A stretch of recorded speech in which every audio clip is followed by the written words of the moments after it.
أعوذ بالله من الشيطان الرجيم. بسم الله الرحمن الرحيم. الحمد لله الذي أنزل على عبده الكتاب ولم يجعل له عوجا قيما لينذر بأسا شديدا من لدنه ويبشر المؤمنين الذين يعملون الصالحات أن لهم أجرا حسنا ماكثين فيه أبدا وينذر الذين قالوا اتخذ الله ولدا ما لهم به من علم ولا لآبائهم كبرت كلمة تخرج من أفواههم إن يقولون إلا كذبا فلعلك باخع نفسك على آثارهم إن لم يؤمنوا بهذا الحديث أسفا إنا جعلنا ما على الأرض زينة لها لنبلوهم أيهم أحسن عملا وإنا لجاعلون ما عليها صعيدا جرزا أم حسبت أن أصحاب الكهف والرقيم كانوا من آياتنا عجبا إذ أوى الفتية إلى الكهف فقالوا ربنا آتنا من لدنك رحمة وهيئ لنا من أمرنا رشدا فضربنا على آذانهم في الكهف سنين عددا ثم بعثناهم لنعلم أي الحزبين أحصى لما لبثوا أبدا نحن نقص عليك نبأهم بالحق إنهم فتية آمنوا بربهم وزدناهم هدى وربطنا على قلوبهم إذ قاموا فقالوا ربنا رب السماوات والأرض لن ندعو من دونه إلها لقد قلنا إذا شططا هؤلاء قومنا اتخذوا من دونه آلهة لولا يأتون عليهم بسلطان بين فمن أظلم ممن افترى على الله كذبا وإذ اعتزلتموهم وما يعبدون إلا الله فأووا إلى الكهف ينشر لكم ربكم من رحمته ويهيئ لكم من أمركم مرفقا وترى الشمس إذا طلعت تزاور عن كهفهم ذات اليمين وإذا غربت تقرضهم ذات الشمال وهم في فجوة منه ذلك من آيات الله من يهد الله فهو المهتد ومن يضلل فلن تجد له وليا مرشدا وتحسبهم أيقاظا وهم رقود ونقلبهم ذات اليمين وذات الشمال وكلبهم باسط ذراعيه بالوصيد لو اطلعت عليهم لوليت منهم فرارا ولملئت منهم رعبا وكذلك بعثناهم ليتساءلوا بينهم قال قائل منهم كم لبثتم قالوا لبثنا يوما أو بعض يوم قالوا ربكم أعلم بما لبثتم فبعثوا أحدكم بورقكم هذه إلى المدينة فلينظر أيها أزكى طعاما فليأتكم برزق منه وليتلطف ولا يشعرن بكم أحدا إنهم إن يظهروا عليكم يرجموكم أو يعيدوكم في ملتهم ولن تفلحوا إذا أبدا وكذلك أعثرنا عليهم ليعلموا أن وعد الله حق وأن الساعة لا ريب فيها إذ يتنازعون بينهم أمرهم فقالوا بنوا عليهم بنيانا ربهم أعلم بهم قال الذين غلبوا على أمرهم لنتخذن عليهم مسجدا سيقولون ثلاثة رابعهم كلبهم ويقولون خمسة سادسهم كلبهم رجما بالغيب ويقولون سبعة وثامنهم كلبهم قل ربي أعلم بعدتهم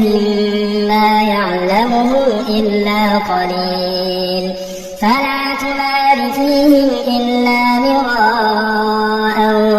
ظاهرا ولا تستفت فيهم منهم أحدا ولا تقولن لشيء إني فاعل ذلك غدا إلا أن يشاء الله واذكر ربك إذا نسيت وقل عسى أن يهديني ربي لأقرب من هذا رشدا ولبثوا في كهفهم 300 سنين وازدادوا 9 قل الله أعلم بما لبثوا له غيب السماوات والأرض أبصر به وأسمع ما لهم من دونه من ولي ولا يشرك في حكمه أحدا واتل ما أوحي إليك من كتاب ربك لا مبدل لكلماته ولا تجد من دونه ملتحدا واصبر نفسك مع الذين يدعون ربهم بالغداة والعشي يريدون وجهه ولا تعد عيناك عنهم تريد زينة الحياة الدنيا ولا تطع من أغفلنا قلبه عن ذكرنا واتبع هواه وكان أمره فرطا وقل الحق من ربكم فمن شاء فليؤمن ومن شاء فليكفر إنا أعتدنا للظالمين نارا أحاط بهم سرادقها وإن يستغيثوا يغاثوا بماء كالمهل يشوي الوجوه بئس الشراب وساءت مرتفقا إن الذين آمنوا وعملوا الصالحات إنا لا نضيع أجر من أحسن عملا أولئك لهم جنات عدن تجري من تحتهم الأنهار يحلون فيها من أساور من ذهب ويلبسون ثيابا خضرا من سندس واستبرق متكئين فيها على الأرائك نعم الثواب وحسنت مرتفقا واضرب لهم مثل الرجلين جعلنا لأحدهما جنتين من أعناب وحففناهما بنخل وجعلنا بينهما زرعا كلتا الجنتين آتت أكلها ولم تظلم منه شيئا وفجرنا خلالهما نهرا وكان له ثمر فقال لصاحبه وهو يحاوره أنا أكثر منك مالا وأعز نفرا ودخل جنته وهو ظالم لنفسه قال ما أظن أن تبيد هذه أبدا وما أظن الساعة قائمة ولئن رددت إلى ربي لأجدن خيرا منها منقلبا. قال له صاحبه وهو يحاوره أكفرت بالذي خلقك من تراب ثم من نطفة ثم سواك رجلا لكن هو الله ربي ولا أشرك بربي أحدا. ولولا إذ دخلت جنتك قلت ما شاء الله لا قوة إلا بالله إن ترني أنا أقل منك مالا وولدا فعسى ربي أن يؤتيني خيرا من جنتك ويرسل عليها حسبانا من السماء فتصبح صعيدا زلقا أو يصبح ماؤها غورا فلن تستطيع له طلبا. وأحيط بثمره فأصبح يقلب كفيه على ما أنفق فيها وهي خاوية على عروشها ويقول يا ليتني لم أشرك بربي أحدا. ولم تكن له فئة ينصرونه من دون الله وما كان منتصرا. هنالك الولاية لله الحق هو خير ثوابا وخير عقبا. واضرب لهم مثل الحياة الدنيا كماء أنزلناه من السماء فاختلط به نبات الأرض فأصبح هشيما تذروه الرياح وكان الله على كل شيء مقتدرا. المال والبنون زينة الحياة الدنيا والباقيات الصالحات خير عند ربك ثوابا وخير أملا. ويوم نسير الجبال وترى الأرض بارزة وحشرناهم فلم نغادر منهم أحدا وعرضوا على ربك صفا لقد جئتمونا كما خلقناكم أول مرة بل زعمتم أن لن نجعل لكم موعدا.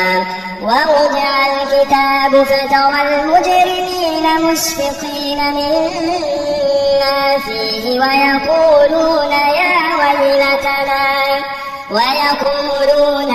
ويلتنا ما لهذا الكتاب لا يغادر صغيرة ولا كبيرة إلا أحصاها ووجدوا ما عملوا حاضرا ولا يظلم ربك أحدا. وإذ قلنا للملائكة اسجدوا لآدم فسجدوا إلا إبليس كان من الجن ففسق عن أمر ربه أفتتخذونه وذريته أولياء من دوني وهم لكم عدو بئس للظالمين بدلا. ما أشهدتهم خلق السماوات والأرض ولا خلق أنفسهم وما كنت متخذ المضلين عضدا. ويوم يقول نادوا شركائي الذين زعمتم فدعوهم فلم يستجيبوا لهم وجعلنا بينهم موبقا. فرأى المجرمون النار فظنوا أنهم مواقعوها ولم يجدوا عنها مصرفا. ولقد صرفنا في هذا القرآن للناس من كل مثل وكان الإنسان أكثر شيء جدلا وما منع الناس أن يؤمنوا إذ جاءهم الهدى ويستغفروا ربهم إلا أن تأتيهم سنة الأولين أو يأتيهم العذاب قبلا وما نرسل المرسلين إلا مبشرين ومنذرين ويجادل الذين كفروا بالباطل ليدحضوا به الحق واتخذوا آياتي وما أنذروا هزوا ومن أظلم ممن ذكر بآيات ربه فأعرض عنها ونسي ما قدمت يداه إنا جعلنا على قلوبهم أكنة أن يفقهوه وفي آذانهم وقرا وإن تدعوهم إلى الهدى فلن يهتدوا إذا أبدا وربك الغفور ذو الرحمة لو يؤاخذهم بما كسبوا لعجل لهم العذاب بل لهم موعد لن يجدوا من دونه موئلا وتلك القرى أهلكناهم لما ظلموا وجعلنا لمهلكهم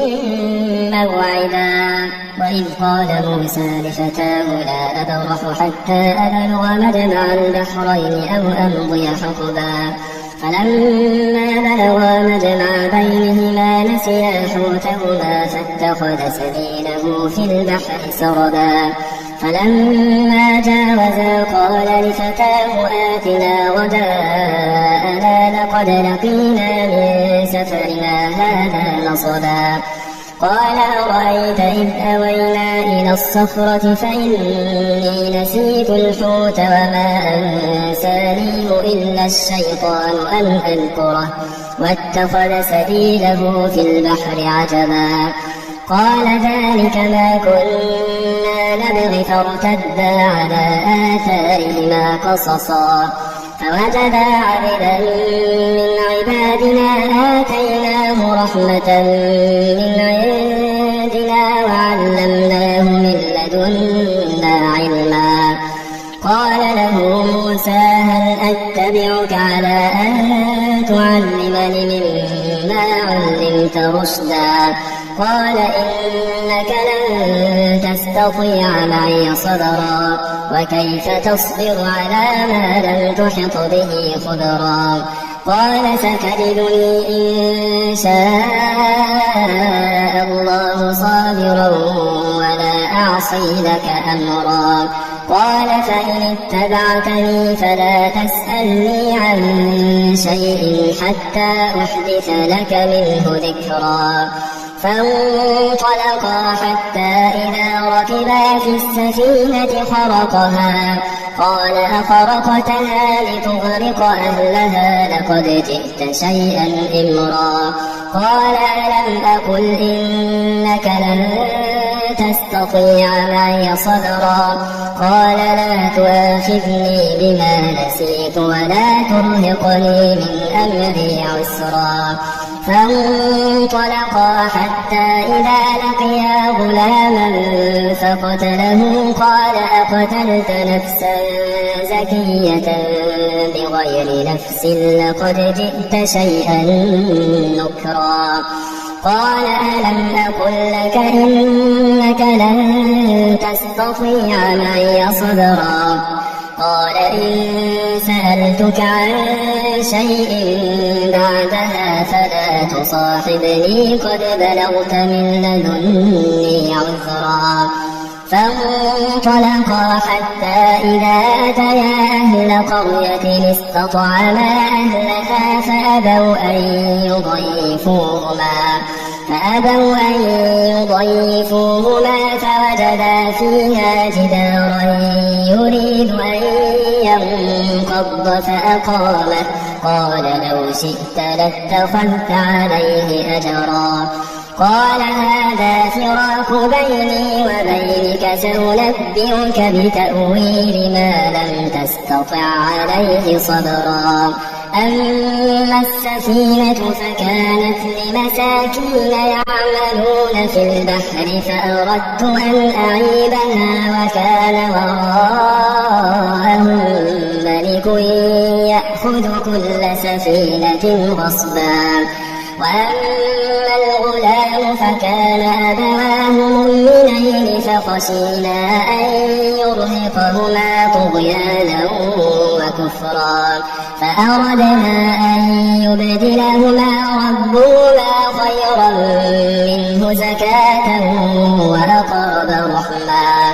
وأما الجدار فكان لغلامين يتيمين في المدينة وكان تحته كنز لهما وكان أبوهما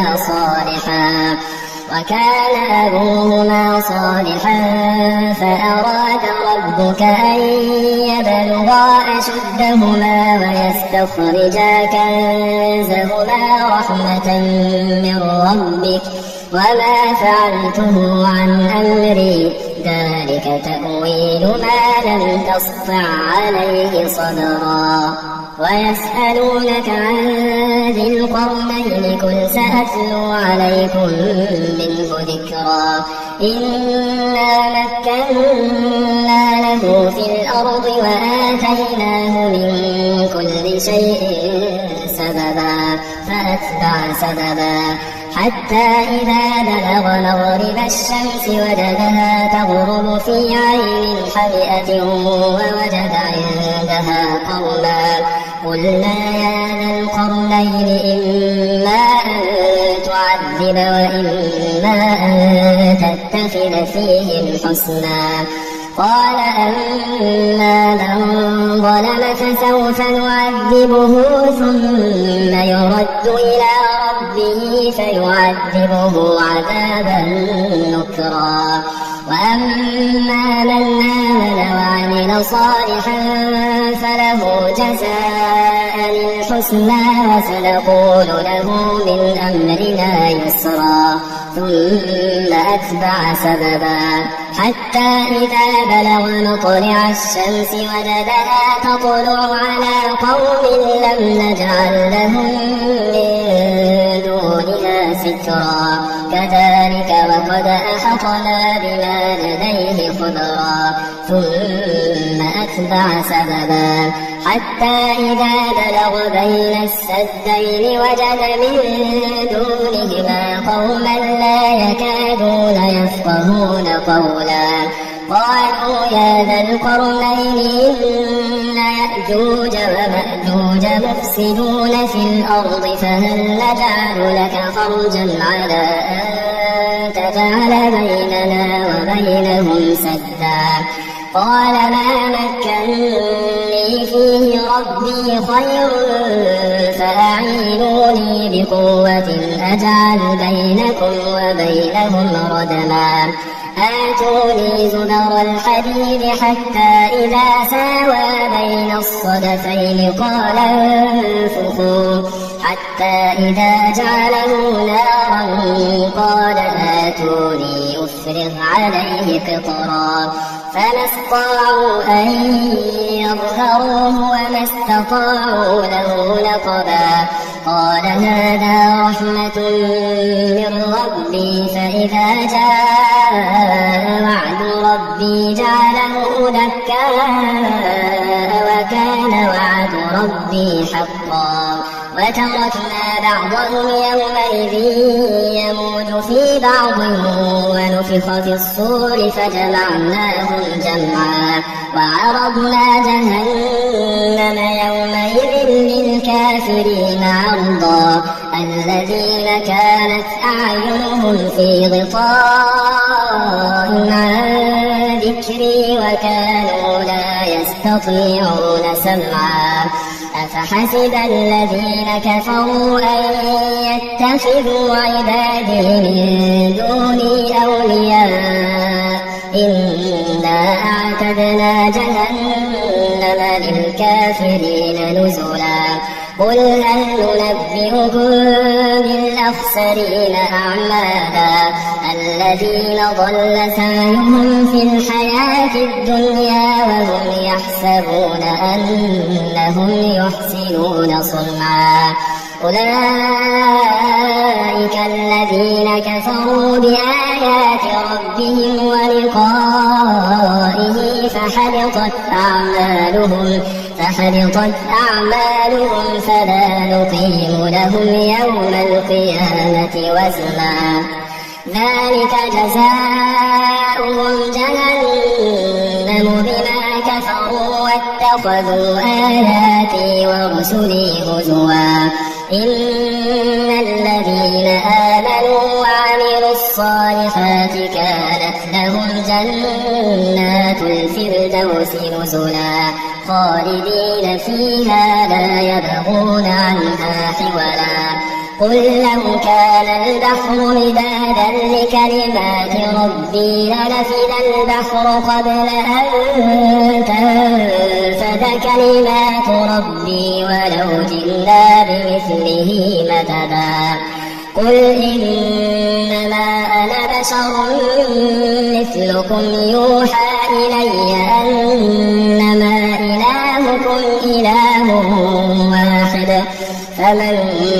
كان يرجو لقاء ربه فليعمل عملا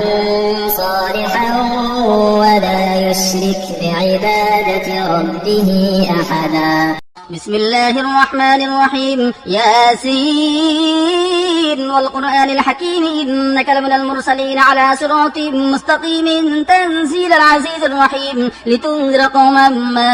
أنذر آباؤهم فهم غافلون لقد حق القول على أكثرهم فهم لا يؤمنون إنا جعلنا في أعناقهم أغلالا فهي إلى الأذقان فهم مقمحون وجعلنا من بين أيديهم سدا ومن خلفهم سدا فأغشيناهم فهم لا يبصرون وسواء عليهم أأنذرتهم أم لم تنذرهم لا يؤمنون إنما تنذر من اتبع الذكر وخشي الرحمن بالغيب فبشره بمغفرة وأجر كريم إنا نحن نحيي الموتى ونكتب ما قدموا وآثارهم وكل شيء أحصيناه في إمام مبين واضرب لهم مثلا أصحاب القرية إذ جاءها المرسلون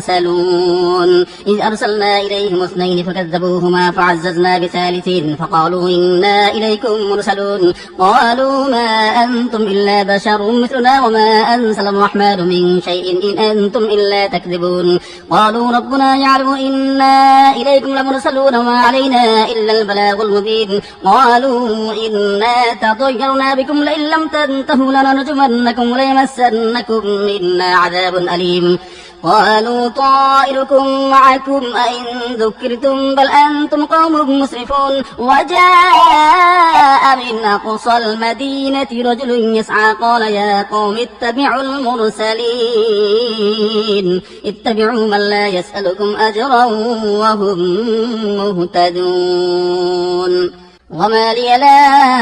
أعبد الذي فطرني وإليه ترجعون أأتخذ من دونه آلهة إن يردني الرحمن بضر لا تغن عني شفاعتهم شيئا ولا ينقذون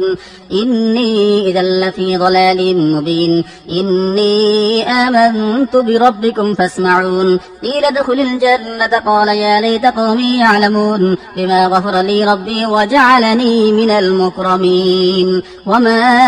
أنزلنا على قومه من بعده من جند من السماء وما كنا منزلين إن كانت إلا صيحة واحدة فإذا هم خامدون يا حسرة على العباد ما يأتيهم من رسول إلا كانوا به يستهزئون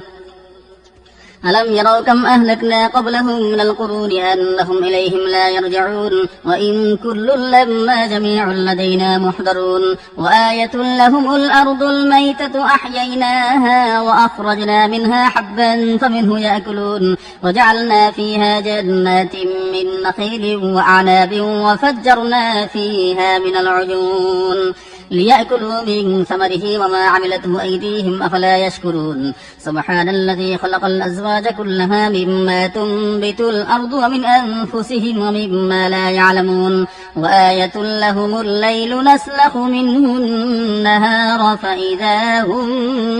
مظلمون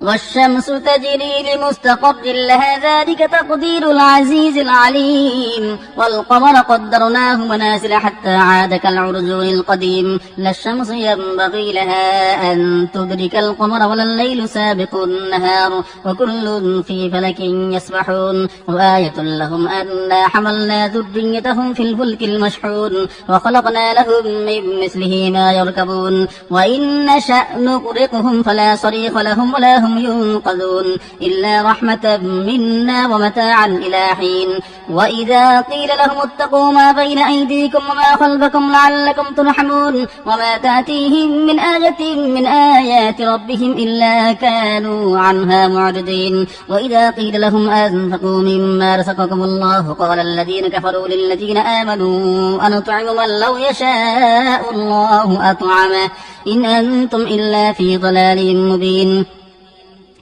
ويقولون متى هذا الوعد إن كنتم صادقين ما ينظرون إلا صيحة واحدة تأخذهم وهم يخصمون فلا يستطيعون توصية ولا إلى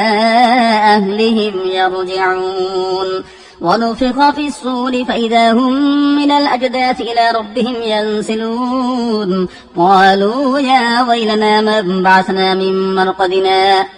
هذا ما وعد الرحمن وصدق المرسلون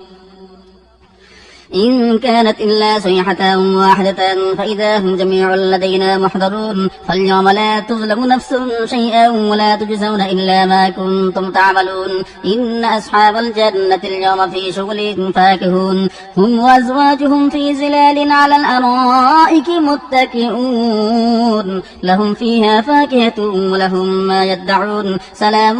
قولا من رب رحيم وامتازوا اليوم أيها المجرمون ألم أعهد إليكم يا بني آدم ألا تعبدوا الشيطان إنه لكم عدو مبين وأن اعبدوني هذا صراط مستقيم ولقد أضل منكم جبلا كثيرا أفلم تكونوا تعقلون هذه جهنم التي كنتم توعدون اصلوها اليوم بما كنتم تكفرون اليوم نختم على أفواههم وتكلمنا أيديهم وتشهد أرجلهم بما كانوا يكسبون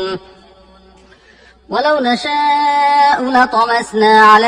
أعينهم فاستبقوا الصراط فأنى يبصرون ولو نشاء لمسخناهم على مكانتهم فما استطاعوا مضيا ولا يرجعون ومن نعمره ننكسه في الخلق أفلا يعقلون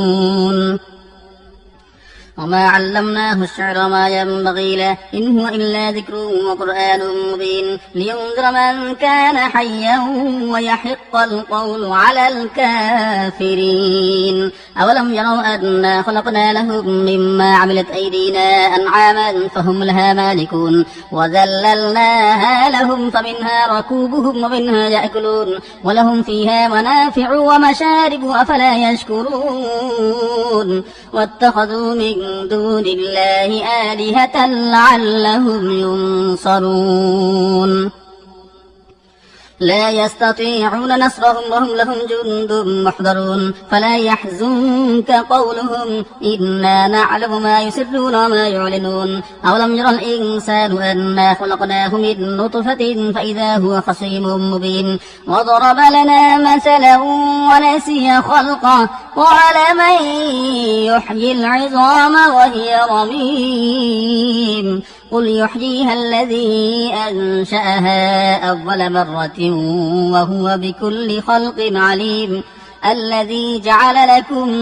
من الشجر الأخضر نارا فإذا أنتم منه توقدون أوليس الذي خلق السماوات والأرض بقادر على أن يخلق مثلهم بلى وهو الخلاق العليم إنما أمره إذا أراد شيئا أن يقول له كن فيكون فسبحان الذي بيده ملكوت كل شيء وإليه ترجعون. بسم الله الرحمن الرحيم. الرحمن علم القرآن خلق الإنسان علمه البيان. الشمس والقمر بحسبان والنجم والشجر يسجدان والسماء رفعها ووضع الميزان ألا تطغوا في الميزان وأقيموا الوزن بالقسط ولا تخسروا الميزان والأرض وضعها للأنام فيها فاكهة والنخل ذات الأكمام والحب ذو العصف والريحان فبأي آلاء ربكما تكذبان. خلق الإنسان من صلصال كالفخار وخلق الجان من مارج من نار فبأي آلاء ربكما تكذبان. رب المشرقين ورب المغربين فبأي آلاء ربكما تكذبان. مرج البحرين يلتقيان بينهما برزخ لا يبغيان فبأي آلاء ربكما تكذبان. يخرج منهما اللؤلؤ والمرجان فبأي آلاء ربكما تكذبان. وله الجوار المنشآت في البحر كالأعلام فبأي آلاء ربكما تكذبان. كل من عليها فان ويبقى وجه ربك ذو الجلال والإكرام فبأي آلاء ربكما تكذبان. يسأله من في السماوات والأرض كل يوم هو في شأن فبأي آلاء ربكما تكذبان. سنفرغ لكم أيها الثقلان فبأي آلاء ربكما تكذبان. يا معشر الجن والإنس إن استطعتم أن تنفذوا من أقطار السماوات والأرض فانفذوا لا تنفذون إلا بسلطان فبأي آلاء ربكما تكذبان. يرسل عليكما شواظ من نار ونحاس فلا تنتصران فبأي آلاء ربكما تكذبان. فإذا انشقت السماء فكانت وردة كالدهان فبأي آلاء ربكما تكذبان. فيومئذ لا يسأل عن ذنبه إنس ولا جان فبأي آلاء ربكما تكذبان. يعرف المجرمون بسيماهم فيؤخذ بالنواصي والأقدام فبأي آلاء ربكما تكذبان. هذه جهنم التي يكذب بها المجرمون يطوفون بينها وبين حميم آن فبأي آلاء ربكما تكذبان. ولمن خاف مقام ربه جنتان فبأي آلاء ربكما تكذبان. ذواتا أفنان فبأي آلاء ربكما تكذبان. فيهما عينان تجريان فبأي آلاء ربكما تكذبان. فيهما من كل فاكهة زوجان فبأي آلاء ربكما تكذبان. متكئين على فرش بطائلها من استبرق وجنى الجنتين دان فبأي آلاء ربكما تكذبان. فيهن قاصرات الطرف لم يطمثهن إنس قبلهم ولا جان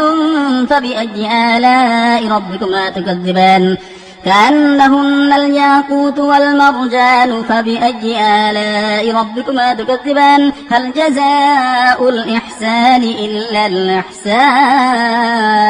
فبأي آلاء ربكما تكذبان. ومن دونهما جنتان فبأي آلاء ربكما تكذبان. مدهامتان فبأي آلاء ربكما تكذبان. فيهما عينان نضاختان فبأي آلاء ربكما تكذبان. فيهما فاكهة ونخل ورمان فبأي آلاء ربكما ربكما تكذبان فيهن خيرات حسان فبأي آلاء ربكما تكذبان حور مقصورات في الخيام فبأي آلاء ربكما تكذبان لم يطمثهن إنس قبلهم ولا جان فبأي آلاء ربكما تكذبان متكئين على رفرف خضر وعبقري حسان فبأي آلاء ربكما تكذبان تبارك اسم ربك ذي الجلال والإكرام بسم الله الرحمن الرحيم إذا وقعت الواقعة ليس لوقعتها كاذبة خافضة رافعة إذا رجت الأرض رجا وبست الجبال بسا فكانت هباء منبثا وكنتم أزواجا ثلاثة فأصحاب الميمنة ما أصحاب الميمنة وأصحاب المشأمة ما أصحاب المشأمة والسابقون السابقون أولئك المقربون في جنات النعيم ثلة من الأولين وقليل من الآخرين على سرر موضونة متكئين عليها متقابلين يطوف عليهم بلدان مخلدون بأكواب وأبانيق وكأس من معين لا يصدعون عنها ولا ينزفون وفاكهة مما يتخيرون ولحم طير مما يشتهون وحور عين كأمثال اللؤلؤ المكنون جزاء بما كانوا يعملون لا يسمعون فيها لغوا ولا تأثيما إلا قيلا سلاما سلاما وأصحاب اليمين ما أصحاب اليمين في سدر مخضود وطلح منضود وظل ممدود وماء مسكوب وفاكهة كثيرة لا مقطوعة ولا ممنوعة وفرش مرفوعة إنا أنشأناهن إنشاء فجعلناهن أبكارا عربا أترابا لأصحاب اليمين ثلة من الأولين وثلة من الآخرين وأصحاب الشمال ما أصحاب الشمال في سموم وحميم وظل من يحموم لا بارد ولا كريم إنهم كانوا قبل ذلك مترفين وكانوا يسرون على الحنث العظيم وكانوا يقولون أئذا متنا وكنا ترابا وعظاما أئنا لمبعوثون أو آباؤنا الأولون قل إن الأولين والآخرين لمجموعون إلى ميقات يوم معلوم ثم إنكم أيها الضالون المكذبون لآكلون من شجر من زقوم فمالئون منها البطون فشاربون عليه من الحميم فشاربون شرب الهيم هذا نزلهم يوم الدين نحن خلقناكم فلولا تصدقون أفرأيتم ما تمنون أأنتم تخلقونه أم نحن الخالقون نحن قدرنا بينكم الموت وما نحن بمسبوقين على أن نبدل أمثالكم وننشئكم فيما لا تعلمون ولقد علمتم النشأة الأولى فلولا تذكرون أفرأيتم ما تحرسون أأنتم تزرعونه أم نحن الزارعون لو نشاء لجعلناه حطاما فظلتم تفكهون إنا لمغرمون بل نحن محرومون أفرأيتم الماء الذي تشربون أنتم أنزلتموه من المزن أم نحن المنزلون لو نشاء جعلناه أجاجا فلولا تشكرون أفرأيتم النار التي تورون أنتم أنشأتم شجرتها أم نحن المنشئون نحن جعلناها تذكرة ومتاعا للمقبين فسبح باسم ربك العظيم فلا أقسم بمواقع النجوم وإنه لقسم لو تعلمون عظيم إنه لقرآن كريم في كتاب مكنون لا يمسه إلا المطهرون تنزيل من رب العالمين أفبهذا الحديث أنتم مدهنون وتجعلون رزقكم أنكم تكذبون فلولا إذا بلغت الحلقوم وأنتم حينئذ تنظرون ونحن أقرب إليه منكم ولكن لا تبصرون فلولا إن كنتم غير مدينين ترجعونها إن كنتم صادقين فأما إن كان من المقربين فروح وريحان وجنة نعيم وأما إن كان من أصحاب اليمين فسلام لك من أصحاب اليمين وأما إن كان من المكذبين الضالين فنزل من حميم وتصلية جحيم إن هذا لهو حق اليقين فسبح باسم ربك العظيم. أعوذ بالله من الشيطان الرجيم. بسم الله الرحمن الرحيم.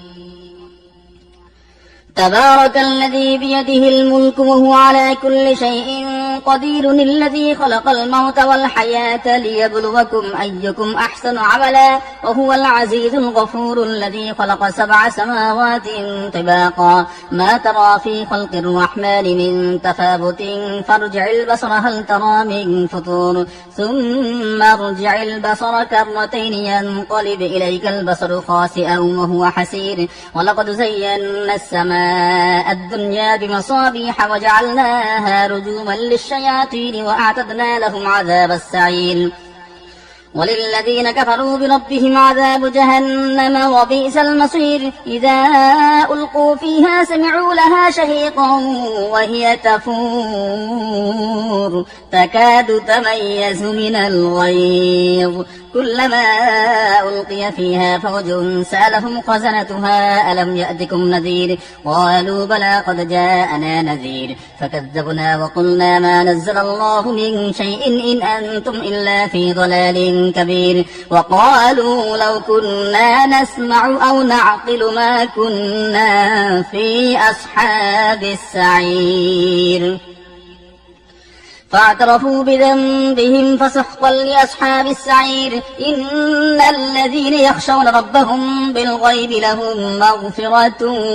وأجر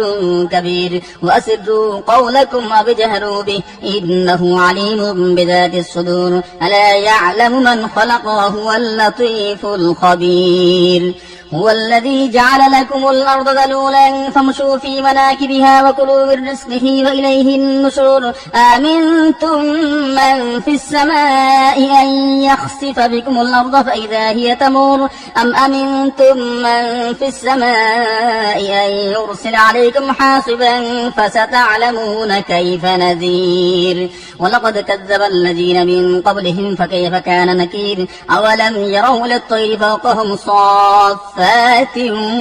ويقبض ما يمسكهن إلا الرحمن إنه بكل شيء بصير أمن هذا الذي هو جند لكم ينصركم من دون الرحمن إن الكافرون إلا في غرور أمن هذا الذي يرزقكم إن أمسك رزقه بل لجوا في عتب ونفور أفمن يمشي مكبا على وجهه أهدى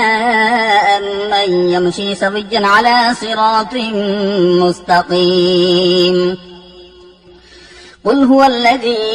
أنشأكم وجعل لكم السمع والأبصار والأفئدة قليلا ما تشكرون قل هو الذي ذرأكم في الأرض وإليه تحشرون ويقولون متى هذا الوعد إن كنتم صادقين قل إنما العلم عند الله وإنما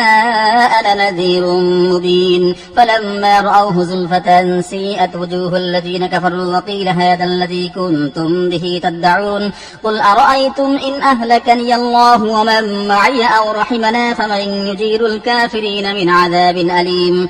قل هو الرحمن آمنا به وعليه توكلنا فستعلمون من هو في ضلال مبين قل أرأيتم إن أصبح ماؤكم غورا فمن يأتيكم بماء معين أعوذ بالله من الشيطان الرجيم بسم الله الرحمن الرحيم ألف لام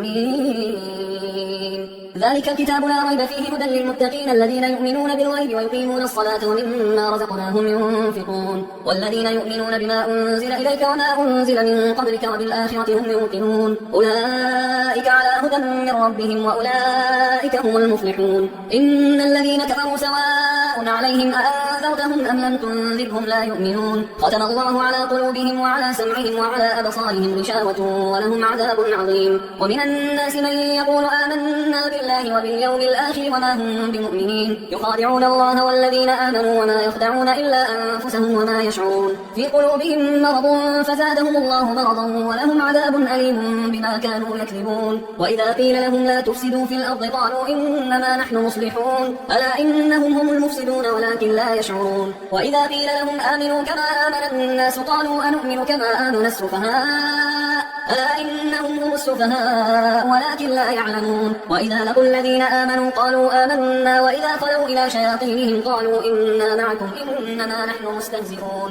الله يستهزئ بهم ويمدهم في طغيانهم يعمهون. أولئك الذين اشتروا الضلالة بالهدى فما ربحت تجارتهم وما كانوا مهتدين. مثلهم كمثل الذي استوقد نارا فلما أضاءت ما حوله ذهب الله بنورهم وتركهم في ظلمات لا يبصرون صم بكم عمي فهم لا يرجعون. أو كصيب من السماء فيه ظلمات ورعد وبرق يجعلون أصابعهم في آذانهم من الصواعق حذر الموت والله محيط بالكافرين. يكاد البرق يخطف أبصارهم كلما أضاء لهم مشوا فيه وإذا أظلم عليهم قاموا ولو شاء الله لذهب بسمعهم وأبصارهم إن الله على كل شيء قدير. يا أيها الناس اعبدوا ربكم الذي خلقكم والذين من قبلكم لعلكم تتقون الذي جعل لكم الأرض فراشا والسماء بناء وأنزل من السماء ماء فأخرج به من الثمرات رزقا لكم فلا تجعلوا لله أندادا وأنتم تعلمون. وإن كنتم في ريب مما نزلنا على عبدنا فأتوا بسورة من مثله وادعوا شهداءكم من دون الله إن كنتم صادقين فإن لم تفعلوا ولن تفعلوا فاتقوا النار التي وقودها الناس والحجارة أعدت للكافرين. وبشر الذين آمنوا وعملوا الصالحات أن لهم جنات تجري من تحتها الأنهار كلما رزقوا منها من ثمرة رزقا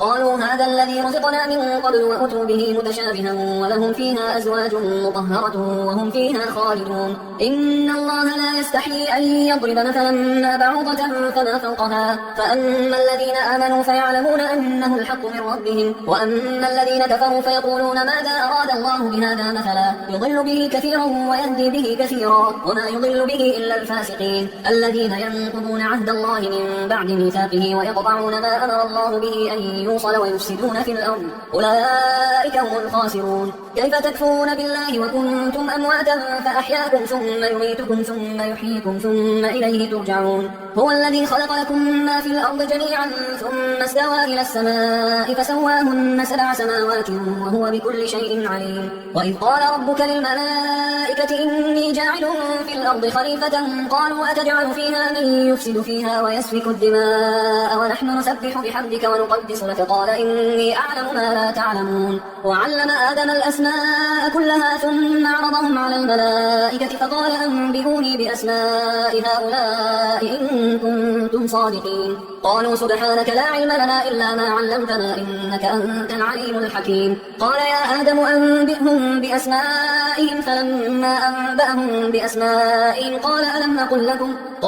أقل لكم إني أعلم غيب السماوات والأرض وأعلم ما تبدون وما كنتم تكتمون. وإذ قلنا للملائكة اسجدوا لآدم فسجدوا إلا إبليس أبى واستكبر وكان من الكافرين. وقلنا يا آدم اسكن أنت وزوجك الجنة وكلا منها رغدا حيث شئتما ولا تقربا هذه الشجرة فتكونا من الظالمين. فأزلهما الشيطان عنها فأخرجهما مما كانا فيه وقلنا اهبطوا بعضكم لبعض عدو ولكم في الأرض مستقر ومتاع إلى حين. فتلقى آدم من ربه كلمات فتاب عليه إنه هو التواب الرحيم. قلنا اهبطوا منها جميعا فإما يأتينكم مني هدى فمن تبع هداي فلا خوف عليهم ولا هم يحزنون. والذين كفروا وكذبوا بآياتنا أولئك أصحاب النار هم فيها خالدون. يا بني إسرائيل اذكروا نعمتي التي أنعمت عليكم وأوفوا بعهدي أوف بعهدكم وإياي فارهبون. وآمنوا بما أنزلت مصدقا لما معكم ولا تكونوا أول كافر به ولا تشتروا بآياتي ثمنا قليلا وإياي فاتقون ولا تلبسوا الحق بالباطل وتكتموا الحق وأنتم تعلمون وأقيموا الصلاة وآتوا الزكاة واركعوا مع الراكعين أتأمرون الناس بالبر وتنسون أنفسكم وأنتم تتلون الكتاب أفلا تعقلون واستعينوا بالصبر والصلاة وإنها لكبيرة إلا على الخاشعين الذين يظنون أنهم ملاقو ربهم وأنهم إليه راجعون يا بني إسرائيل اذكروا نعمتي التي أنعمت عليكم وأني فضلتكم على العالمين واتقوا يوما لا تجزي نفس عن نفس شيئا ولا يقبل منها شفاعة ولا يؤخذ منها عدل ولا هم ينصرون وإذ نجيناكم من آل فرعون يسومونكم سوء العذاب يذبحون أبناءكم ويستحيون نساءكم وفي ذلكم بلاء من ربكم عظيم وإذ فرقنا بكم البحر فأنجيناكم وأغرقنا آل فرعون وأنتم تنظرون وإذ واعدنا موسى 40 ليلة ثم اتخذتم العجل من بعده وأنتم ظالمون ثم عفونا عنكم من بعد ذلك لعلكم تشكرون وإذ آتينا موسى الكتاب والفرقان لعلكم تهتدون وإذ قال موسى لقومه يا قوم إنكم ظلمتم أنفسكم باتخاذكم العجل فتوبوا إلى بارئكم فاقتلوا أنفسكم ذلكم خير لكم عند بارئكم فتاب عليكم إنه هو التواب الرحيم وإذ قلتم يا موسى لن نؤمن لك حتى نرى الله جهرة فأخذتكم الصاعقة وأنتم تنظرون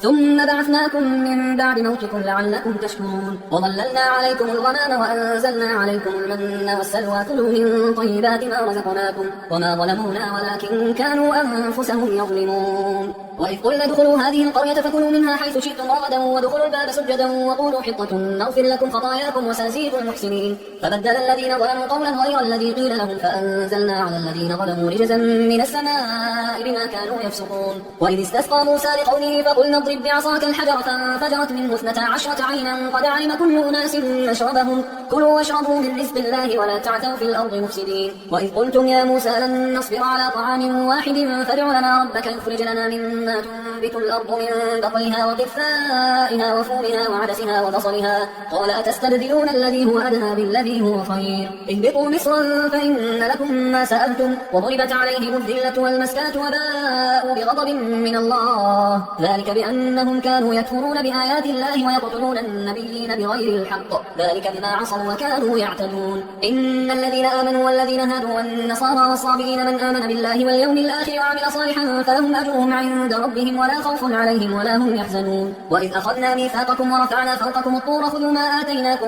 بقوة واذكروا ما فيه لعلكم تتقون ثم توليتم من بعد ذلك فلولا فضل الله عليكم ورحمته لكنتم من الخاسرين ولقد علمتم الذين اعتدوا منكم في السبت فقلنا لهم كونوا قردة خاسئين فجعلناها نكالا لما بين يديها وما خلفها وموعظة للمتقين وإذ قال موسى لقومه إن الله يأمركم أن تذبحوا بقرة قالوا أتتخذنا هزوا قال أعوذ بالله أن أكون من الجاهلين قالوا ادع لنا ربك يبين لنا ما هي قال إنه يقول إنها بقرة لا فارض ولا بكر عوان بين ذلك فافعلوا ما تؤمرون قالوا ادع لنا ربك يبين لنا ما لونها قال إنه يقول إنها بقرة صفراء فاقع لونها تسر الناظرين قال ادع لنا ربك يبين لنا ما هي إن البقرة تشابه علينا وإنا إن شاء الله لمهتدون قال إنه يقول إنها بقرة لا ذلول تثير الأرض ولا تسقي الحرث مسلمة لا شية فيها قالوا الآن جئت بالحق فذبحوها وما كادوا يفعلون وإذ قتلتم نفسا فادارأتم فيها والله مخرج ما كنتم تكتمون فقلنا اضربوه ببعضها كذلك يحيي الله الموتى ويريكم آياته لعلكم تعقلون ثم قست قلوبكم من بعد ذلك فهي كالحجارة أو أشد قسوة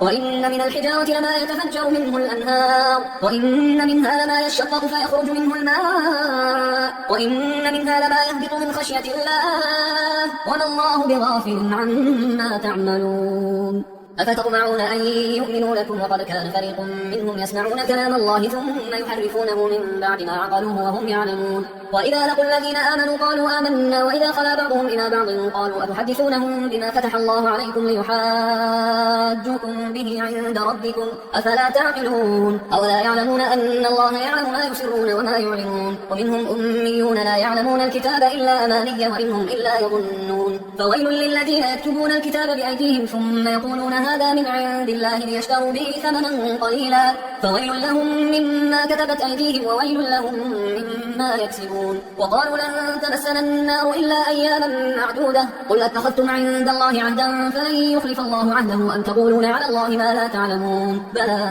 من كسب سيئة وأحاطت به خطيئته فأولئك أصحاب النار هم فيها خالدون والذين آمنوا وعملوا الصالحات أولئك أصحاب الجنة هم فيها خالدون وإذ أخذنا ميثاق بني إسرائيل لا تعبدون إلا الله وبالوالدين إحسانا وذي القربى واليتامى والمساكين وقولوا للناس حسنا وأقيموا الصلاة وآتوا الزكاة ثم توليتم إلا قليلا منكم وأنتم معرضون وإذ أخذنا ميثاقكم لا تسفكون دماءكم ولا تخرجون أنفسكم من دياركم ثم أقررتم وأنتم تشهدون ثم أنتم هؤلاء تقتلون أنفسكم وتخرجون فريقا منكم من ديارهم تظاهرون عليهم بالإثم والعدوان وأن يأتوكم أسارى تفادوهم وهو محرم عليكم إخراجهم أفتؤمنون ببعض الكتاب وتكفرون ببعض فما جزاء من يفعل ذلك منكم إلا خزي في الحياة الدنيا ويوم القيامة يردون إلى أشد العذاب وما الله بغافل عما تعملون أولئك الذين اشتروا الحياة الدنيا بالآخرة فلا يخفف عنهم العذاب ولا هم ينصرون ولقد آتينا موسى الكتاب وقفينا من بعده بالرسل وآتينا عيسى بن مريم البينات وأيدناه بروح القدس أفكلما جاءكم رسول بما لا تهوى أنفسكم استكبرتم ففريقا كذبتم وفريقا تقتلون وقالوا قلوبنا غلف بل لعنهم الله بكفرهم فقليلا ما يؤمنون ولما جاءهم كتاب من عند الله مصدق لما معهم وكانوا من قبل يستفتحون على الذين كفروا فلما جاءهم ما عرفوا كفروا به فلعنة الله على الكافرين بئس ما اشتروا به أنفسهم أن يكفروا بما أنزل الله بغيا أن ينزل الله من فضله على من يشاء من عباده فباءوا بغضب على غضب وللكافرين عذاب مهين وإذا قيل لهم آمنوا بما أنزل الله قالوا نؤمن بما أنزل علينا ويكفرون بما وراءه وهو الحق مصدقا لما معهم قل فلم تقتلون أنبياء الله من قبل إن كنتم مؤمنين ولقد جاءكم موسى بالبينات ثم اتخذتم العجل من بعده وأنتم ظالمون وإذ أخذنا ميثاقكم ورفعنا فوقكم الطور خذوا ما آتيناكم بقوة واسمعوا قالوا سمعنا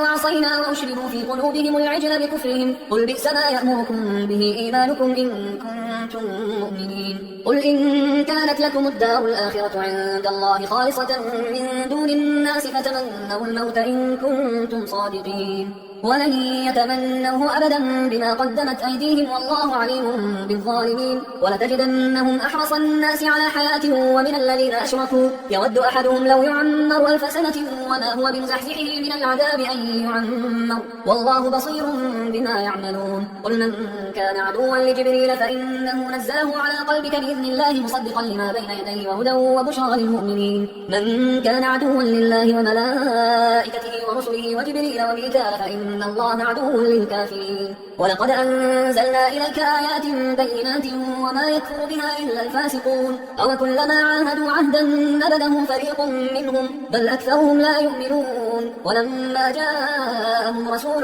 من عند الله مصدق لما معهم نبذ فريق من الذين أوتوا الكتاب كتاب الله وراء ظهورهم كأنهم لا يعلمون واتبعوا ما تتلو الشياطين على ملك سليمان وما كفر سليمان ولكن الشياطين كفروا يعلمون الناس السحر وما أنزل على الملكين ببابل هاروت وماروت وما يعلمان من أحد حتى يقولا إنما نحن فتنة فلا تكفر فيتعلمون منهما ما يفرقون به بين المرء وزوجه وما هم بضارين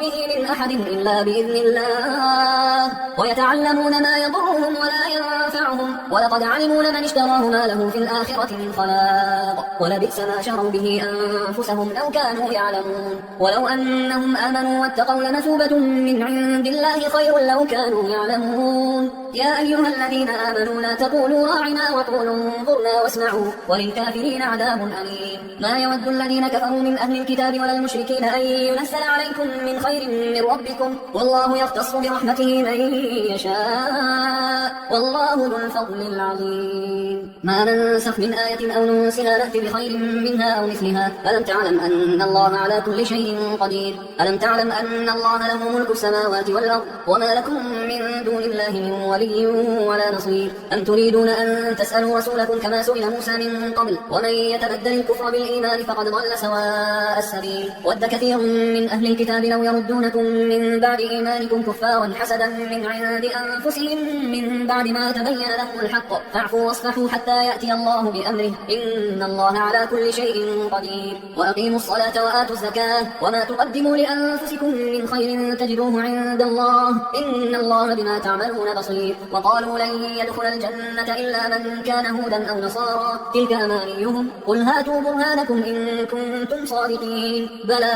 من أسلم وجهه لله وهو محسن فله أجره عند ربه ولا خوف عليهم ولا هم يحزنون. وقالت اليهود ليست النصارى على شيء وقالت النصارى ليست اليهود على شيء وهم يتلون الكتاب كذلك قال الذين لا يعلمون مثل قولهم فالله يحكم بينهم يوم القيامة فيما كانوا فيه يختلفون. ومن أظلم ممن منع مساجد الله أن يذكر فيها اسمه وسعى في خرابها أولئك ما كان لهم أن يدخلوها إلا خائفين لهم في الدنيا خزي ولهم في الآخرة عذاب عظيم. ولله المشرق والمغرب فأينما تولوا فثم وجه الله إن الله واسع عليم. وقالوا اتخذ الله ولدا سبحانه بل له ما في السماوات والأرض كل له قانتون بديع السماوات والأرض وإذا قضى أمرا فإنما يقول له كن فيكون. وقال الذين لا يعلمون لولا يكلمنا الله أو تأتينا آية كذلك قال الذين من قبلهم مثل قولهم تشابهت قلوبهم قد بينا الآيات لقوم يوقنون. إنا أرسلناك بالحق بشيرا ونذيرا ولا تسأل عن أصحاب الجحيم. ولن ترضى عنك اليهود ولا النصارى حتى تتبع ملتهم قل إن هدى الله هو الهدى ولئن اتبعت أهواءهم بعد الذي جاءك من العلم ما لك من الله من ولي ولا نصير. الذين آتيناهم الكتاب يتلونه حق تلاوته أولئك يؤمنون به ومن يكفر به فأولئك هم الخاسرون. يا بني إسرائيل اذكروا نعمتي التي أنعمت عليكم وأني فضلتكم على العالمين واتقوا يوما لا تجزي نفس عن نفس شيئا ولا يقبل منها عدل ولا تنفعها شفاعة ولا هم ينصرون. وإذ ابتلى إبراهيم ربه بكلمات فأتمهن قال إني جاعلك للناس إماما قال ومن ذريتي قال لا ينال عهد الظالمين. وإذ جعلنا البيت مثابة للناس وأمنا واتخذوا من مقام إبراهيم مصلى وعهدنا إلى إبراهيم وإسماعيل أن طهرا بيتي للطائفين والعاكفين والركع السجود. وإذ قال إبراهيم رب اجعل هذا بلدا آمنا وارزق أهله من الثمرات من آمن منهم بالله واليوم الآخر قال ومن كفر فأمتعه قليلا ثم أضطره إلى عذاب النار وبئس المصير. وإذ يرفع إبراهيم القواعد من البيت وإسماعيل ربنا تقبل منا إنك أنت السميع العليم ربنا وجعلنا مسلمين لك ومن ذريتنا أمة مسلمة لك وأرنا مناسكنا وتب علينا إنك أنت التواب الرحيم ربنا وبعث فيهم رسولا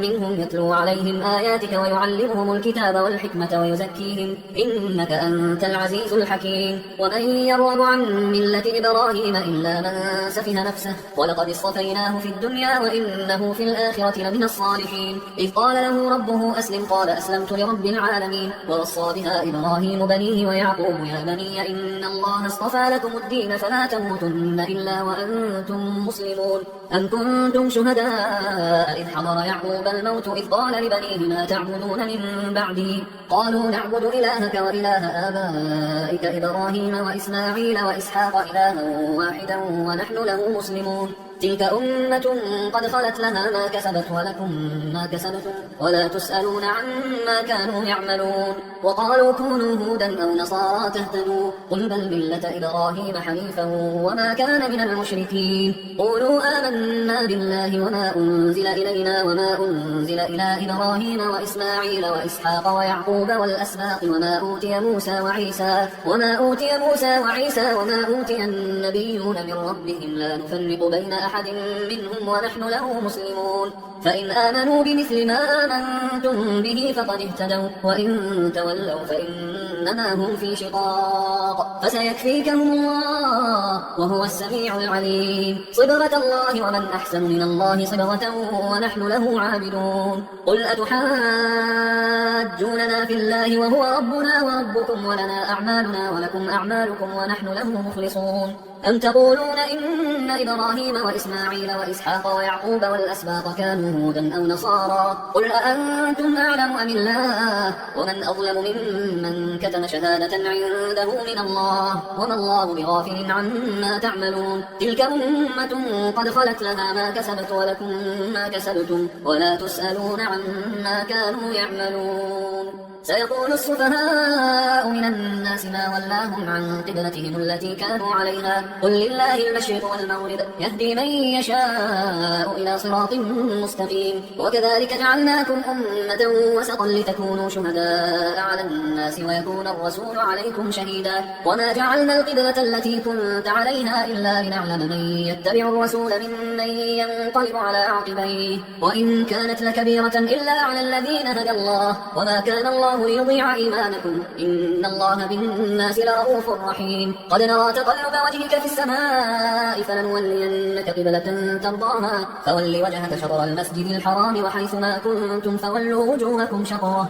وإن الذين أوتوا الكتاب ليعلمون أنه الحق من ربهم وما الله بغافل عما يعملون ولئن أتيت الذين أوتوا الكتاب بكل آية ما تبعوا قبلتك وما أنت بتابع قبلتهم وما بعضهم بتابع قبلة بعض ولئن اتبعت أهواءهم من بعد ما جاءك من العلم إنك إذا لمن الظالمين الذين آتيناهم الكتاب يعرفونه كما يعرفون أبناءهم وإن فريقا منهم ليكتمون الحق وهم يعلمون الحق من ربك فلا تكونن من الممترين ولكل وجهة هو موليها فاستبقوا الخيرات أينما تكونوا يأتي بكم الله جميعا إن الله على كل شيء قدير ومن حيث خرجت فول وجهك شطر المسجد الحرام وإنه للحق من ربك وما الله بغافل عما تعملون ومن حيث خرجت فول وجهك شطر المسجد الحرام وحيث ما كنتم فولوا وجوهكم شطره لئلا يكون للناس عليكم حجة إلا الذين ظلموا منهم فلا تخشوهم واخشوني ولأتم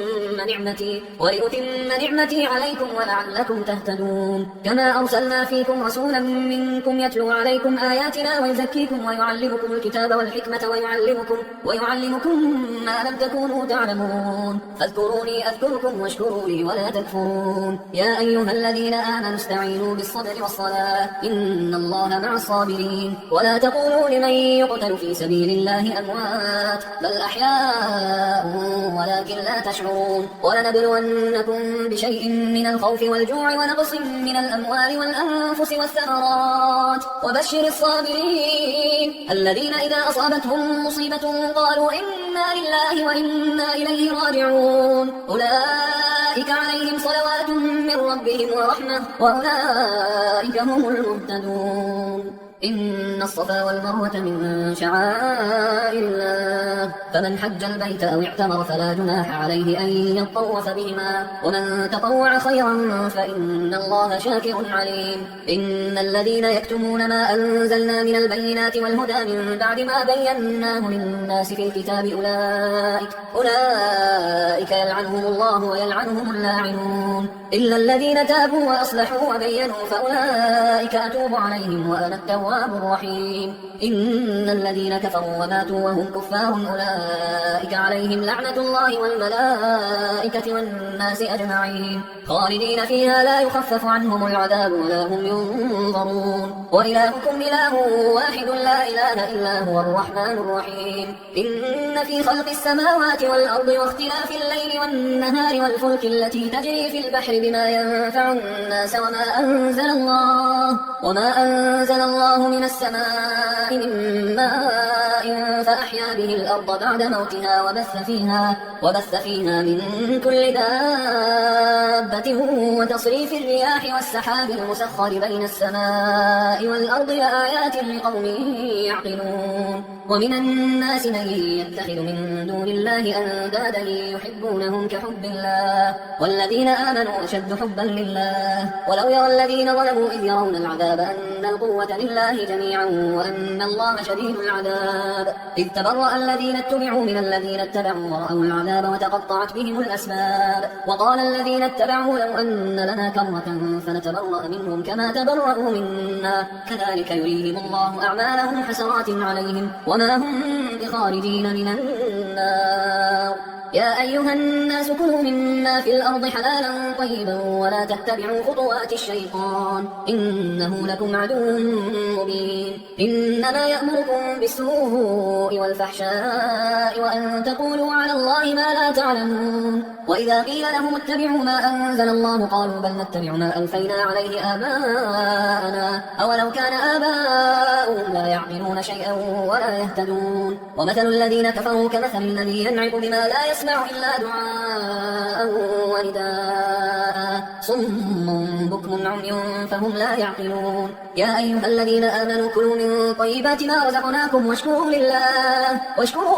إن كنتم إياه تعبدون إنما حرم عليكم الميتة والدم ولحم الخنزير وما أهل به لغير الله فمن اضطر غير باغ ولا عاد فلا إثم عليه إن الله غفور رحيم إن الذين يكتمون ما أنزل الله من الكتاب ويشترون به ثمنا قليلا أولئك ما يأكلون في بطونهم إلا النار ولا يكلمهم الله يوم القيامة ولا يزكيهم ولهم عذاب أليم أولئك الذين اشتروا الضلالة بالهدى والعذاب بالمغفرة فما أصبرهم على النار ذلك بأن الله نزل الكتاب بالحق وإن الذين اختلفوا في الكتاب لفي شقاق بعيد ليس البر أن تولوا وجوهكم قبل المشرق والمغرب ولكن البر من آمن بالله واليوم الآخر والملائكة والكتاب والنبيين وآتى المال على حبه ذوي القربى واليتامى والمساكين وابن السبيل والسائلين وفي الرقاب وأقام الصلاة وآتى الزكاة والموفون بعهدهم إذا عاهدوا والصابرين في البأساء والضراء وحين البأس أولئك الذين صدقوا وأولئك هم المتقون يا أيها الذين آمنوا كتب عليكم القصاص في القتلى الحر بالحر والعبد بالعبد والأنثى بالأنثى فمن عفي له من أخيه شيء فاتباع بالمعروف وأداء إليه بإحسان ذلك تخفيف من ربكم ورحمة فمن اعتدى بعد ذلك فله عذاب أليم ولكم في القصاص حياة يا أولي الألباب لعلكم تتقون كتب عليكم إذا حضر أحدكم الموت إن ترك خيرا الوصية للوالدين والأقربين بالمعروف حقا على المتقين فمن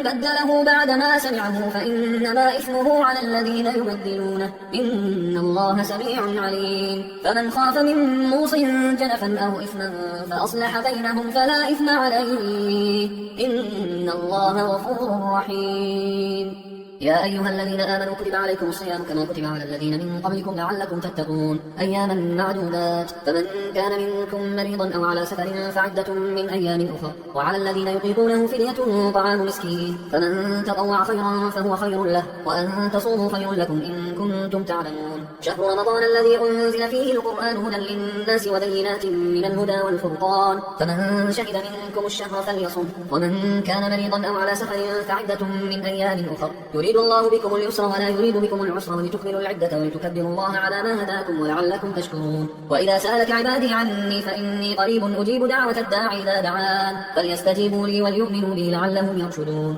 أحل لكم ليلة الصيام الرفث إلى نسائكم هن لباس لكم وأنتم لباس لهن علم الله أنكم كنتم تختانون أنفسكم فتاب عليكم وعفى عنكم فالآن باشروهن وابتغوا ما كتب الله لكم وكلوا واشربوا حتى يتبين لكم الخيط الأبيض من الخيط الأسود من الفجر ثم أتموا الصيام إلى الليل ولا تباشروهن وأنتم عاكفون في المساجد تلك حدود الله فلا تقربوها كذلك يبين الله آياته للناس لعلهم يتقون ولا تأكلوا أموالكم بينكم بالباطل وتدلوا بها إلى الحكام لتأكلوا فريقا من أموال على الناس بالإثم وأنتم تعلمون. يسألونك عن الأهلة قل هي مواقيت للناس والحج وليس البر بأن تأتوا البيوت من ظهورها ولكن البر من اتقى وأتوا البيوت من أبوابها واتقوا الله لعلكم تفلحون. وقاتلوا في سبيل الله الذين يقاتلونكم ولا تعتدوا إن الله لا يحب المعتدين. وقتلوهم حيث ثقفتموهم وأخرجوهم من حيث أخرجوكم والفتنة أشد من القتل ولا تقاتلوهم عند المسجد الحرام حتى يقاتلوكم فيه فإن قاتلوكم فاقتلوهم كذلك جزاء الكافرين. فإن انتهوا فإن الله غفور رحيم. وقاتلوهم حتى لا تكون فتنة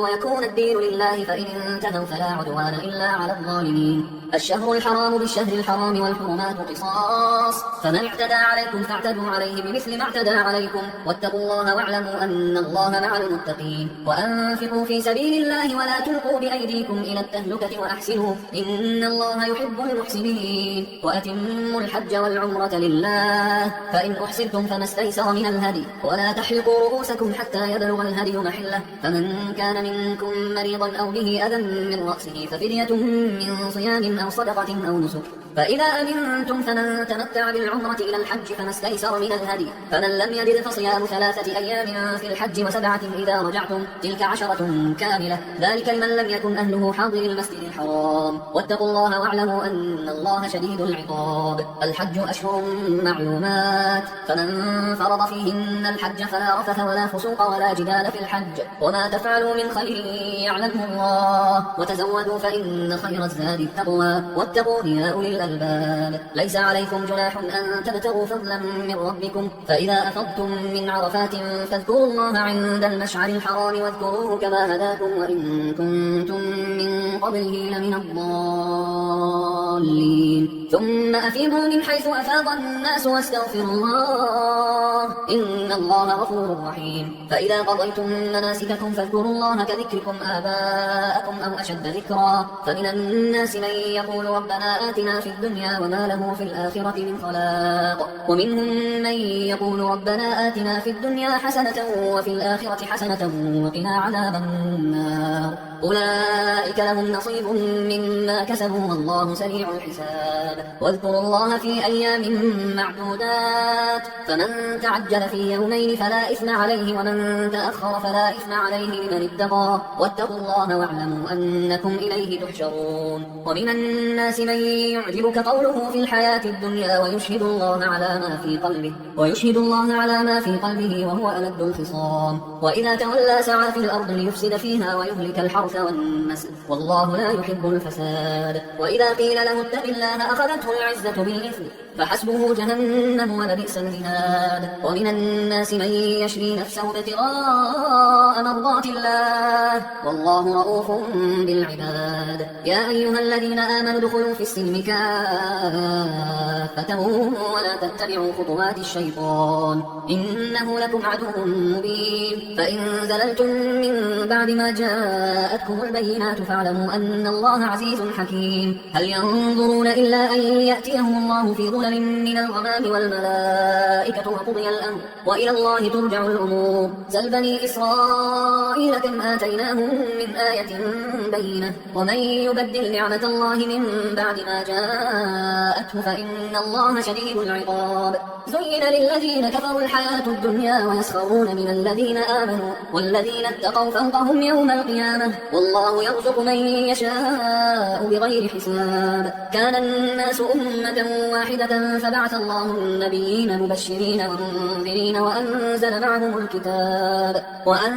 معهم الكتاب بالحق ليحكم بين الناس فيما اختلفوا فيه وما اختلف فيه إلا الذين أوتوه من بعد ما جاءتهم البينات بغيا بينهم فهدى الله الذين آمنوا لما اختلفوا فيه من الحق بإذنه والله يهدي من يشاء إلى صراط مستقيم. أم حسبتم أن تدخلوا الجنة ولما يأتكم مثل الذين خلوا من قبلكم مستهم البأساء والضراء وزلزلوا حتى يقول الرسول والذين آمنوا معه متى نصر الله ألا إن نصر الله قريب يسألونك ماذا ينفقون قل ما أنفقتم من خير فللوالدين والأقربين واليتامى والمساكين وابن السبيل وما تفعلوا من خير فإن الله به عليم كتب عليكم القتال وهو كره لكم وعسى أن تكرهوا شيئا وهو خير لكم وعسى أن تحبوا شيئا وهو شر لكم والله يعلم وأنتم لا تعلمون يسألونك عن الشهر الحرام قتال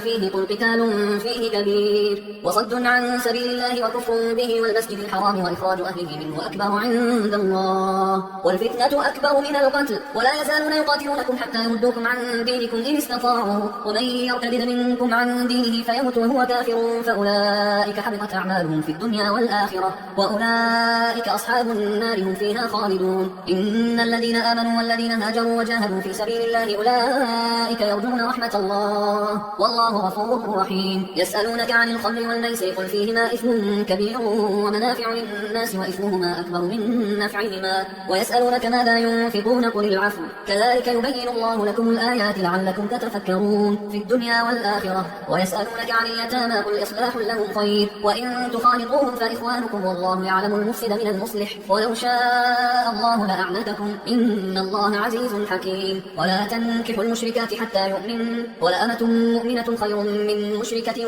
ولو أعجبتكم ولا تنكحوا المشركين حتى يؤمنوا ولعبد مؤمن خير من مشرك ولو أعجبكم أولئك يدعون إلى النار والله يدعو إلى الجنة والمغفرة بإذنه ويبين آياته للناس لعلهم يتذكرون ويسألونك عن المحيض قل هو أذى فاعتزلوا النساء في المحيض ولا تقربوهن حتى يطهرن فإذا تطهرن فأتوهن من حيث أمركم الله إن الله يحب التوابين ويحب المتطهرين نساؤكم حرث لكم فأتوا حرثكم أنى شئتم وقدموا لأنفسكم واتقوا الله واعلموا أنكم ملاقوه وبشر المؤمنين ولا تجعلوا الله عرضة لأيمانكم أن تبروا وتتقوا وتصلحوا بين الناس والله سميع عليم لا يؤاخذكم الله باللغو في أيمانكم ولكن يؤاخذكم بما كسبت قلوبكم والله غفور حليم للذين يؤلون من نسائهم تربص 4 أشهر فإن فاءوا فإن الله غفور رحيم وإن عزموا الطلاق فإن الله سميع عليم والمطلقات يتربصن بأنفسهن 3 قروء ولا يحل لهن أن يكتمن ما خلق الله في أرحامهن إن كن يؤمن بالله واليوم الآخر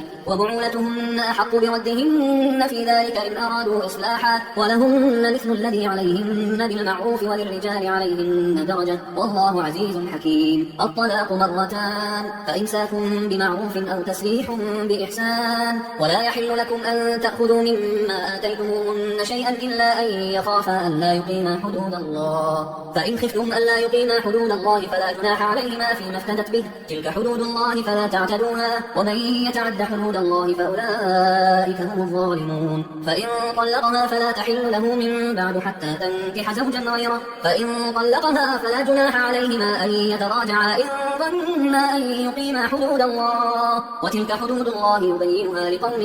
يعلمون وإذا طلقتم النساء فبلغن أجلهن فأمسكوهن بمعروف أو سرحوهن بمعروف ولا تمسكوهن ضرارا لتعتدوا ومن يفعل ذلك فقد ظلم نفسه ولا تتخذوا آيات الله هزوا واذكروا نعمة الله عليكم وما أنزل عليكم من الكتاب والحكمة يعظكم به واتقوا الله واعلموا أن الله بكل شيء عليم وإذا طلقتم النساء فبلغن أجلهن فلا تعضلوهن أن ينكحن أزواجهن إذا تراضوا بينهم بالمعروف ذلك يوعظ به من كان منكم يؤمن بالله واليوم الآخر ذلكم أزكى لكم وأطهر والله يعلم وأنتم لا تعلمون والوالدات يرضعن أولادهن حولين كاملين لمن أراد أن يتم الرضاعة وعلى المولود له رزقهن وكسوتهن بالمعروف لا تكلف نفس إلا وسعها لا تضار والدة بولدها ولا مولود له بولده وعلى الوارث مثل ذلك فإن أرادا فصالا عن تراض منهما وتشاور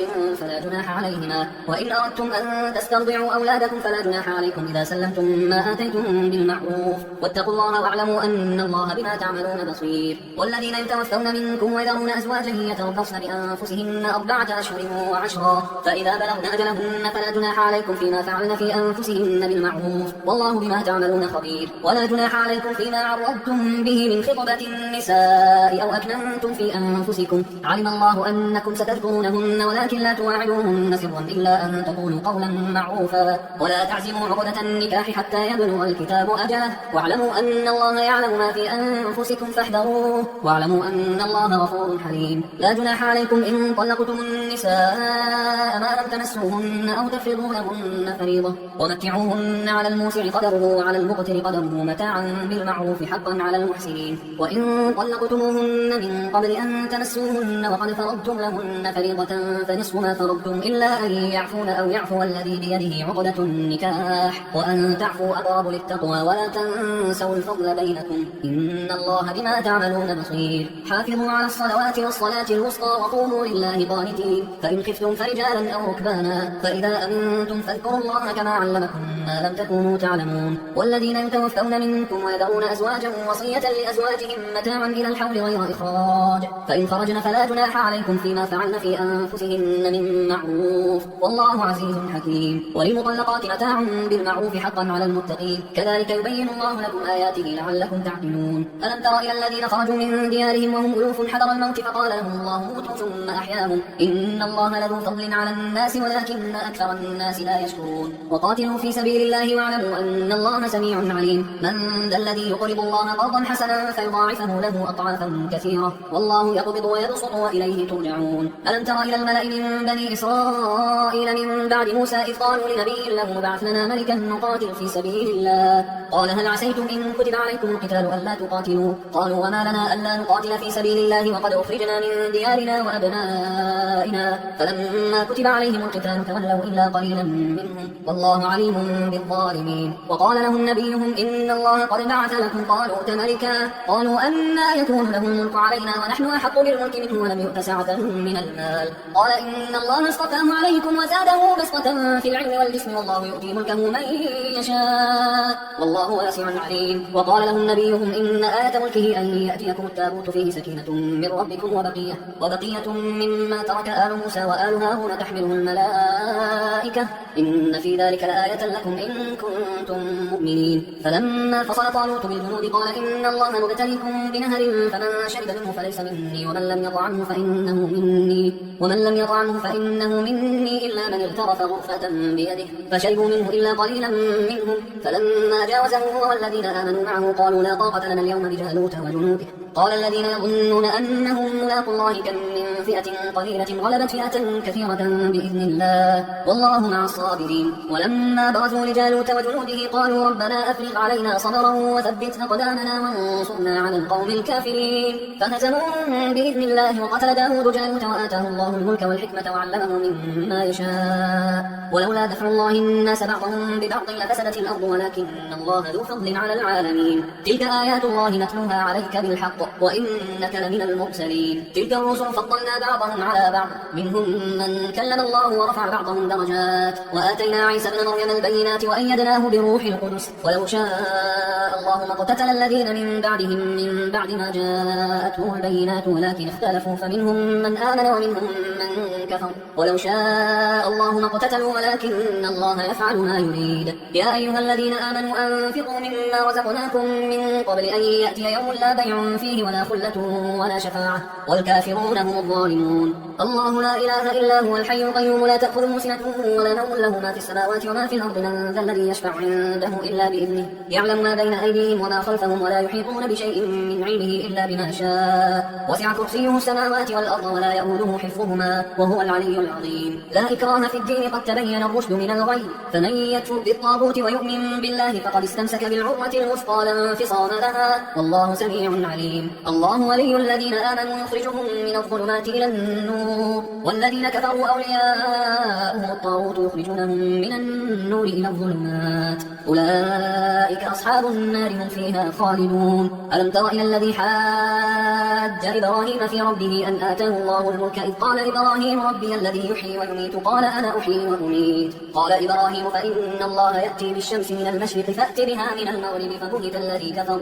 والله لا يهدي القوم الظالمين. أو كالذي مر على قرية وهي خاوية على عروشها قال أنى يحيي هذه الله بعد موتها فأماته الله 100 عام ثم بعثه قال كم لبثت قال لبثت يوما أو بعض يوم قال بل لبثت 100 عام فانظر إلى طعامك وشرابك لم يتسنه وانظر إلى حمارك ولنجعلك آية للناس وانظر إلى العظام كيف ننشفها ثم نكسوها لحما فلما تبين له قال أعلم أن الله على كل شيء قدير. وإذ قال إبراهيم رب أرني كيف تحيي الموتى قال أولم تؤمن قال بلى ولكن ليطمئن قلبي قال فخذ 4 من الطير فصرهن إليك ثم اجعل على كل جبل منهن جزءا ثم ادعهن يأتينك سعيا واعلم أن الله عزيز حكيم. مثل الذين ينفقون أموالهم في سبيل الله كمثل حبة أنبتت 7 سنابل في كل سنبلة 100 حبة والله يضاعف لمن يشاء والله واسع عليم. الذين ينفقون أموالهم في سبيل الله ثم لا يتبعون ما أنفقوا منا ولا أذى لهم أجرهم عند ربهم ولا خوف عليهم ولا هم يحزنون. قول معروف ومغفرة خير من صدقة يتبعها أذى والله غني حليم. يا أيها الذين آمنوا لا تبطلوا صدقاتكم بالمن والأذى كالذي ينفق ماله رئاء الناس ولا يؤمن بالله واليوم الآخر فمثله كمثل صفوان عليه تراب فأصابه وابل فتركه صلدا لا يقدرون على شيء مما كسبوا والله لا يهدي القوم الكافرين. ومثل الذين ينفقون أموالهم ابتغاء مرضات الله وتثبيتا من أنفسهم كمثل جنة بربوة أصابها وابل فآتت أكلها ضعفين فإن لم يصبها وابل فطل والله بما تعملون بصير. أيود أحدكم أن تكون له جنة من نخيل وأعناب تجري من تحتها الأنهار له فيها من كل الثمرات وأصابه الكبر وله ذرية ضعفاء فأصابها إعصار فيه نار فاحترقت كذلك يبين الله لكم الآيات لعلكم تتفكرون. يا أيها الذين آمنوا أنفقوا من طيبات ما كسبتم ومما أخرجنا لكم من الأرض ولا تيمموا الخبيث منه تنفقون ولستم بآخذيه إلا أن تغمضوا فيه واعلموا أن الله غني حميد. الشيطان يعدكم الفقر ويأمركم بالفحشاء والله يعدكم مغفرة منه وفضلا والله واسع عليم. يؤتي الحكمة من يشاء ومن يؤت الحكمة فقد أوتي خيرا كثيرا وما يذكر إلا أولو الألباب. وما أنفقتم من نفقة أو نذرتم من نذر فإن الله يعلمه وما للظالمين من أنصار. إن تبدوا الصدقات فنعما هي وإن تخفوها وتؤتوها الفقراء فهو خير لكم ويكفر عنكم من سيئاتكم والله بما تعملون خبير. ليس عليك هداهم ولكن الله يهدي من يشاء. وما تنفقوا من خير فلأنفسكم وما تنفقون إلا ابتغاء وجه الله وما تنفقوا من خير يوفى إليكم وأنتم لا تظلمون. للفقراء الذين أحصروا في سبيل الله لا يستطيعون ضربا في الأرض يحسبهم الجاهل أغنياء من التعفف تعرفهم بسيماهم لا يسألون الناس إلحافا وما تنفقوا من خير فإن الله به عليم. الذين ينفقون أموالهم بالليل والنهار سرا وعلانية فلهم أجرهم عند ربهم ولا خوف عليهم ولا هم يحزنون. الذين يأكلون الربا لا يقومون إلا كما يقوم الذي يتخبطه الشيطان من المس ذلك بأنهم قالوا إنما البيع مثل الربا وأحل الله البيع وحرم الربا. فمن جاءه موعظة من ربه فانتهى فله ما سلف وأمره إلى الله ومن عاد فأولئك أصحاب النار هم فيها خالدون. يمحق الله الربا ويربي الصدقات والله لا يحب كل كفار أثيم. إن الذين آمنوا وعملوا الصالحات وأقاموا الصلاة وآتوا الزكاة لهم أجرهم عند ربهم ولا خوف عليهم ولا هم يحزنون. يا أيها الذين آمنوا اتقوا الله الله وذروا ما بقي من الربا إن كنتم مؤمنين فإن لم تفعلوا فأذنوا بحرب من الله ورسوله وإن تبتم فلكم رؤوس أموالكم لا تظلمون ولا تظلمون وإن كان ذو عسرة فنظرة إلى ميسرة وأن تصدقوا خير لكم إن كنتم تعلمون واتقوا يوما ترجعون فيه إلى الله ثم توفى كل نفس ما كسبت وهم لا يظلمون يا أيها الذين آمنوا إذا تداينتم بدين إلى أجل مسمى فاكتبوه وليكتب بينكم كاتب بالعدل ولا يأبى كاتب أن يكتب كما علمه الله فليكتب وليملل الذي عليه الحق وليتق الله ربه ولا يبخس منه شيئا فإن كان الذي عليه الحق سفيها أو ضعيفا أو لا يستطيع أن يمله فليملل وليه بالعدل واستشهدوا شهيدين من رجالكم فإن لم يكونا رجلين فرجل وامرأتان ممن ترضون من الشهداء أن تضل إحداهما فتذكر إحداهما الأخرى ولا يأبى الشهداء إذا ما دعوا ولا تسأموا أن تكتبوه صغيرا أو كبيرا إلى أجله ذلكم أقسط عند الله وأقوم للشهادة وأدنى أن لا ترتابوا إلا أن تكون تجارة حاضرة تديرونها بينكم فليس عليكم جناح ألا تكتبوها وأشهدوا إذا تبايعتم ولا يضار كاتب ولا شهيد وإن تفعلوا فإنه فسوق بكم واتقوا الله ويعلمكم الله والله بكل شيء عليم وإن كنتم على سفر ولم تجدوا كاتبا فرهان مقبوضة فإن أمن بعضكم بعضا فليؤدي الذي اؤتمن أمانته وليتق الله ربه ولا تكتم الشهادة ومن يكتمها فإنه آثم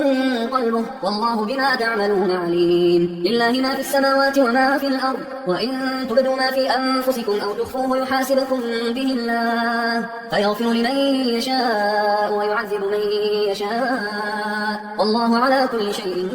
قدير آمن الرسول بما أنزل إليه من ربه والمؤمنون كل آمن بالله وملائكته وكتبه ورسله لا نفرق بين أحد من رسله وقالوا سمعنا وأطعنا غفرانك ربنا وإليك المصير لا يكلف الله نفسا إلا وسعها لها ما كسبت وعليها ما اكتسبت ربنا لا تؤاخذنا إن نسينا أو أخطأنا ربنا ولا تحمل علينا إصرا كما حملته على الذين من قبلنا ربنا ولا تحملنا ما لا طاقة لنا به واعف عنا واغفر لنا وارحمنا أنت مولانا فانصرنا على القوم الكافرين